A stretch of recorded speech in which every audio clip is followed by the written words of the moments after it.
quick update time. I'm gonna try to squeeze in one more build before the Force Awakens opens in just 2 weeks from today. So the next one is the Resistance new T-70 X-Wing. So this is, I think, the Revell little snap tape model, which is actually kind of cool. Makes laser sounds and stuff. But I wanted to do a proper flying X-Wing to go with a little TIE fighter that I made a couple weeks ago. And I wanted to, kind of get the lines of the new X-Wing, including the kind of scissor wings, which I think make it look way cooler than the original, and the weird little split turbine inlet. I never understood why the regular T-65 had turbines on it, because it flies in space, not in the atmosphere. So why not split those turbines in half so they make even less sense? But it looks sweet. And this here is the boilerplate version of the flying one. So it's all 3mm Depron. I have much more detailed CAD of this that's got all the panel line details and stuff. But it does have the split scissor wing, and it's got kind of mock little turbine things.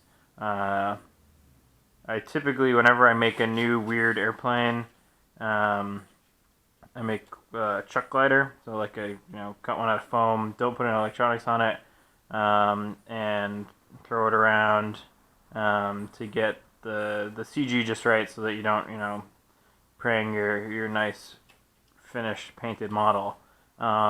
So this one started out as a chuck glider, and it flew well enough and didn't get beat up during the trimming process that I just added the electronics out of the Airhogs X-Wing that I converted.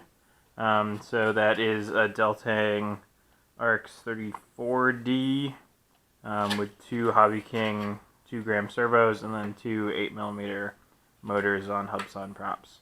And this thing flies way better than it has any right to. It actually flies great, surprisingly. It's about 60 grams. So it's not super light, so you could probably fly it outdoors, but it flies nice and slow, and can turn really tight. I can do rolls and loops and stuff. And I will add a video at the end of this little talk. The only thing that had to go away from scale, there's no canard, so I was able to get the CG to work out and to get to trim properly without having to add in extra surface area up here. But I did have to add in two little clear Lexan fins just to make it a little more locked in and yaw. And I put them on the bottom so that when it's at moderate flight angles, they're not blanketed by all this junk up here, and they bite nicely, and it flies great. So right after I stop talking, you'll see some video of it flying around, and then hopefully by this weekend there'll be a nice painted one, and maybe a fight between it and a TIE fighter.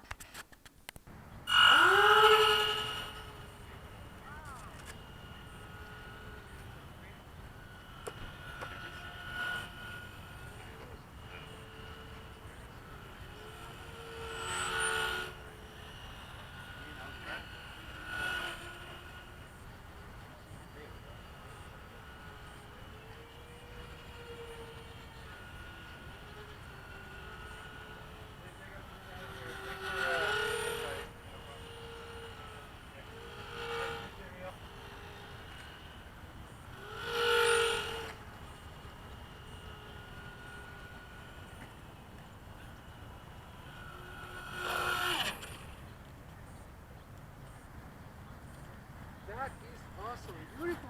Thanks.